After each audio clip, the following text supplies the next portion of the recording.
here at La Posa South, where my new friend Cindy lives, through April, at least. This is a long-term visitor area, and this is called The Spot. Very, very cool. Lots and lots of friends here, and going in to meet Cindy now. Cindy came to the tiny home with Joan, my first nomad friend. Hope you'll go back and watch that.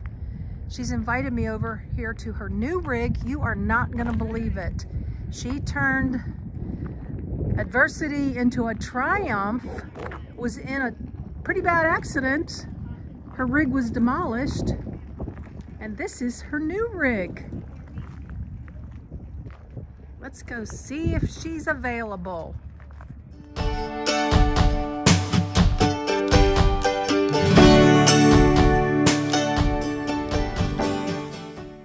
Cindy. Hello. So good to see you. Yes. Boy, the months go by fast. I guess it's been, what, you were back at the tiny home in May? May, when we left here last year. Wow, so it's been months and months. Yeah. Boy, you are styling, aren't you? I love my new camper. Yes, a Passport Ultra Light. And give us a little background, what happened?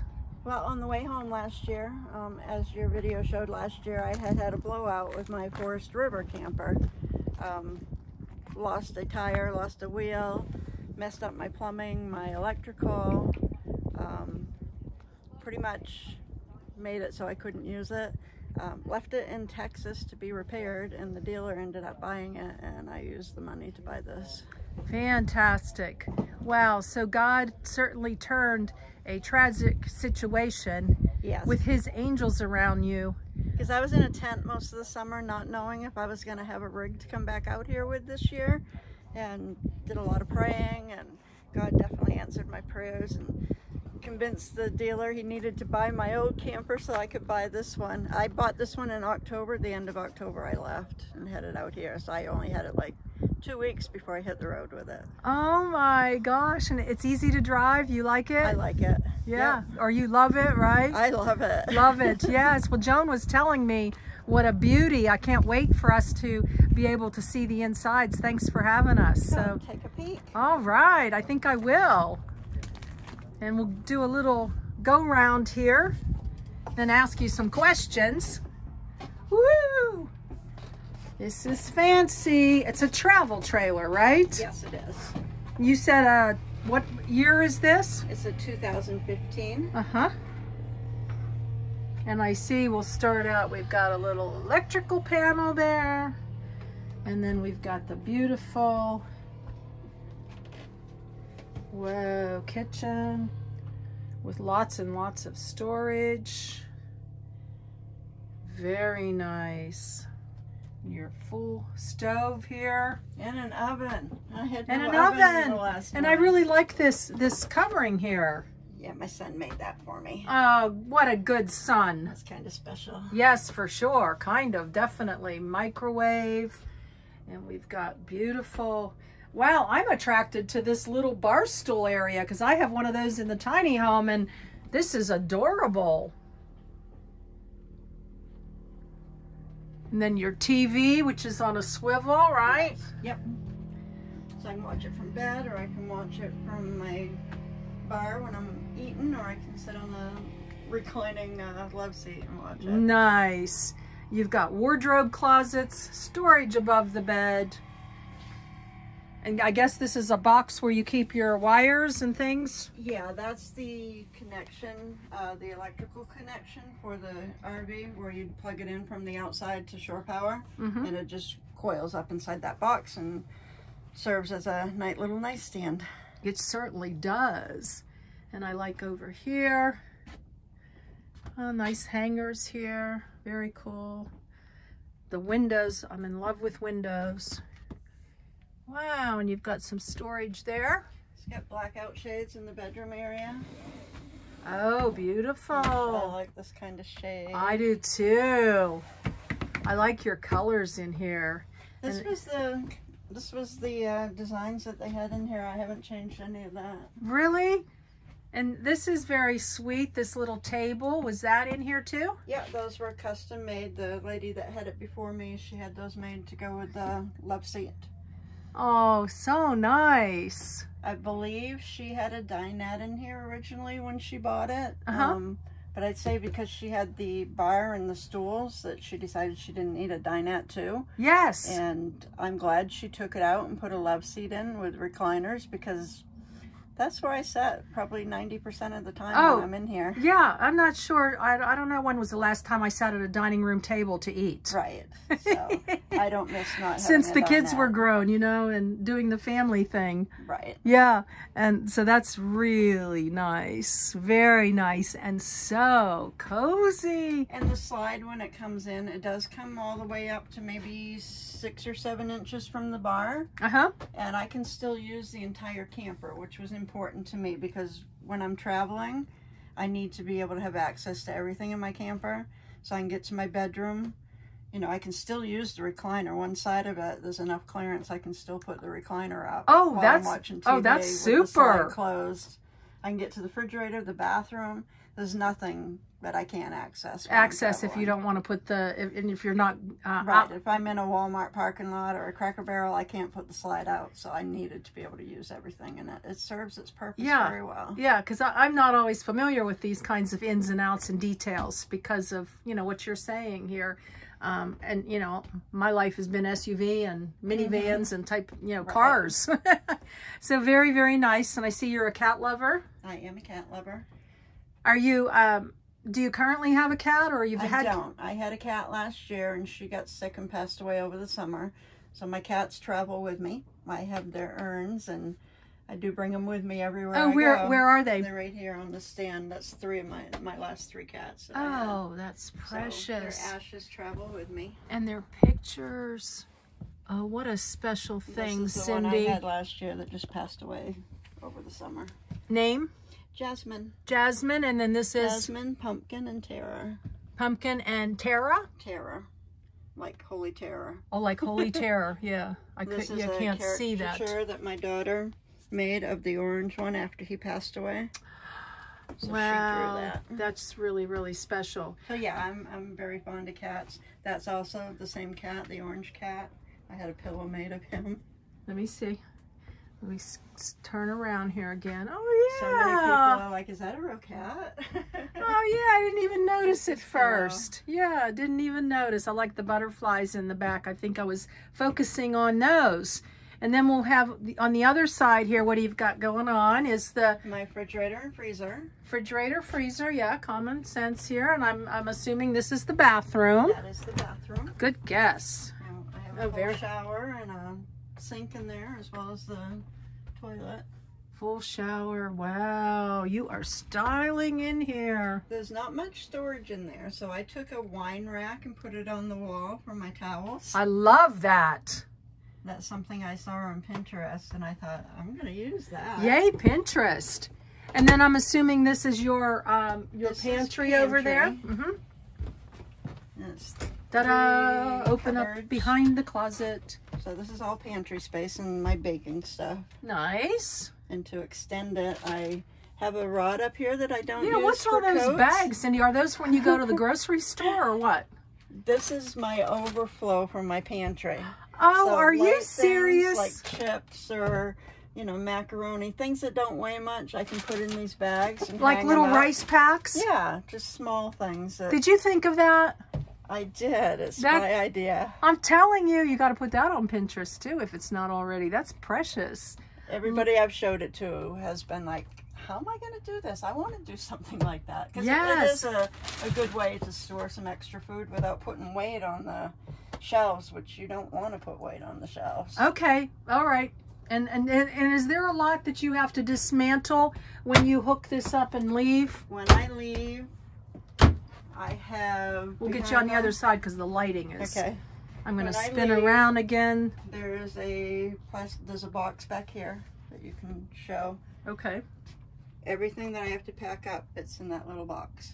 Are you serious? You are dead serious, right? And the reason for that is A lot of things I've adhered with sticky pads. Oh, all right. Like my knife block, this is permanent. I don't have to move that. Oh, my coffee maker. A lot of things I have adhered with the sticky pads, so I think that's fabulous. You have really thought of some very cool things. Living full time, you figure out things that it's like, I don't want to pack up so much every time I move. Yeah, so. And you've got your specials on the fridge. Now, did you ever have something in this space? Or I did. That was contacts from my son and my daughter back home. I attended a couple of RTR meetings, and one thing that they suggested is have emergency contacts on your refrigerator, especially if you travel alone. If something should happen to you, they need to know how to reach members of your family or whoever your emergency contacts are. They don't have to dig through a glove box, exactly, a drawer. They walk in and it's right. Do you know who this is? Where's the number? Right. Yeah, because people from back in the day, you know, our parents or whatever, they had numbers and things on their fridge. Right, so I keep my daughter's and my son's phone numbers and addresses up there so they know how to reach them if something happens to me. Oh, that's what an awesome idea, and it can be done right away. So yeah, so kudos to the RTR. You can go and be there all day and come away with like one gem. Yes, one gem that's a life gem of knowledge. Is, yep. You know, something very useful. Yeah, just stick it out, watch if you're not interested, and then all of a sudden that one gem comes up. Yep. You know, even like you gave us a few gems today, that if you're skimming, you sometimes miss what people have to say. Right. I love it. So let me see, is there anything else that you can think of that I missed as far as pointing things out to people? You might notice there's no power, like the microwave's not on. I have my inverter turned off. And the reason for that is to save power. I am running on solar primarily because I'm out in the desert. And I just flick the inverter on when I want to use the microwave or plug something into an outlet. Otherwise, I keep it off.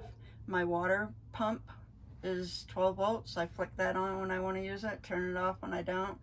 The furnace and the refrigerator run on propane, so I don't have to worry about using electricity there. So it helps my solar last longer. I have 300 watts in a panel and 300 amp hours of batteries. Ooh. And that supports me 100%. Wow. Yeah. And how do you feel? I have never been one, no, I'm not going to pull anything. Did you grow up with those kinds of no worries? I mean, I think I have a blockage in my head, or, you know, my followers know I do. When I first decided to do this, I had never driven a truck and I had never towed a camper. So it was brand new to me. My very first maiden voyage, I went from Maine to Alabama 2 weeks after I owned my first camper because my daughter was getting ready to head overseas, their military, and I wanted to see her before she left. And I was going to fly down. She's like, Mom, you got a camper, drive it. And I said, but I haven't gone that far before. So I did. I drove down there, drove back to Maine, and then that winter is when I came to Quartzsite for the first time. Now this is my second season out here. I don't mind towing. I'm getting used to it now that I've done it for over a year now. Wow, you're a feisty, strong lady. It's definitely something that, you know, you have to do it. If you don't do it, you're never going to get over your fear of doing it. Yeah, that's what they say. They teach us from the time we're little about that. Yep. And I'll tell you, seeing your daughter, where there's a will, there's a way, huh? Exactly. Yeah, you had to do it. So that's very interesting. I don't know that that's convinced me, but I'll think about it. If I can do it, anybody can do it. Yeah, I know. What a cliche that is, huh? So, yeah, this is just divine. Anything else, Cindy, that I didn't, you know, zero in on? Or I would say the bed, if you're looking into doing travel trailers, stay away from Murphy beds. Okay. My last camper was a Murphy bed. It was a sofa that folded down at night, and then the mattress would fold out over it. They have ridges in them where they fold, and they make for an uncomfortable mattress. Plus, every day you're having to fold your bed back up to unfold your couch to use it. That got old really quick. Wow. So this camper, it has a full-time bed. I don't have to unfold it or fold it back up. It nice, stays down. Nice tip. And nice it has the storage underneath it. So. And what again were you in before? For those of you people who missed you the beginning. Right. I was in a Forest River Revolve. It was 100% electric camper. There was no propane on board. Everything was electric. And you were pulling that? And I was pulling that. It was a travel trailer. Mm-hmm. And it had a lot of solar, so, you know, that it could sustain itself. I did get a generator, which I used occasionally when it was cloudy. Mm-hmm. And I still have the generator, which I use now when I need it. But mm-hmm. Now, was that part-time when you came to Quartzsite and that all happened, or you were just getting your feet wet, or? I was just getting my feet wet. I had gone full-time. I retired in February, the year before last, and bought the first travel trailer 2 months later. Mm-hmm. After I got the truck first and then the travel trailer. What do you pull this with? I pull it with a 2014 Nissan Titan. Okay. And then, so that was February, you said? That was February. I retired, and I think it was April I bought the truck. In May, I got my inheritance, and I bought the camper. Mm-hmm. And in August, I headed out for my first trip to Alabama to see my daughter before they left to go overseas. Went back to Maine, and then in October, I left and came to Quartzsite for the whole winter. Okay, and kind of like, I know everybody's story is not just 2 sentences long, but what made you decide to like give up? I'm assuming you had sticks and bricks when you were working, and yeah, I had an apartment. I was working I was self-employed. I was a gig worker. I was doing DoorDash and Uber and those things, and pandemic hit. mm-hmm. And they offered us unemployment, so I went on unemployment mm-hmm. and decided to give up the gig work to be safe. And during that time I reached early retirement age and decided I wasn't going to go back to doing those things, and took my retirement and decided I wanted to hit the road. Retirement wasn't going to be sufficient enough, Social Security, to pay for rent anymore in an apartment and all the utilities associated with it. So for me, this was my best option on what I had for a monthly income. Fantastic. Well, thank you for your transparency and your willingness to share with us and allow us into your beautiful home and how this all happened for you. Oh, and thank you. And I just, I know that this will empower and other women who think they can't do it. But for the time being, I'll stay in a car. Cindy, this has been really awesome. So I guess we're just going to end with how I like to end my shows. You know, blessings in your day and joy. And joy. In your journey. And faith. Faith brought me this far. Beautiful, beautiful. Well, thank you. I know you're going to be here for a few months, and I hope you just have the best day ever, and many blessings. Thank you. Hey, Cindy, you know me. One more thing. There's your truck, and what about what's going on here? All right, this is my solar. This is what powers my camper when I'm off grid in the middle of the desert with no place to plug it in. Uh-huh. So I have 300 watts in this panel, and it folds up into 1 square wide, mm-hmm. which makes it very portable. Underneath this compartment here is where my batteries and pretty much the life of the solar system is. Let me get this out of the way. Right. So I have 3 100 amp hour lithium batteries. Oh, okay. And this is the inverter, which, as I explained in the video, I only turn on when I need to have power. Yes. I'm plugging my camper and these are the wires inside. Yeah, these are the wires that go to the panels outside. That's near your bed. And then yep. this, normally you'd plug it into a generator or a power strip on somebody's house. I'm plugging it directly into the inverter. Okay. So when I turn the inverter on, then it powers the camper. All right. Well, aren't you styling it? Just another portable panel that I have available. I use it for a little panel. And these all collapse, huh? Beautiful. Well, there you go. There you have it. Never say never that you can't do something. Later, Cindy. All right. Later. Bye. Down the road.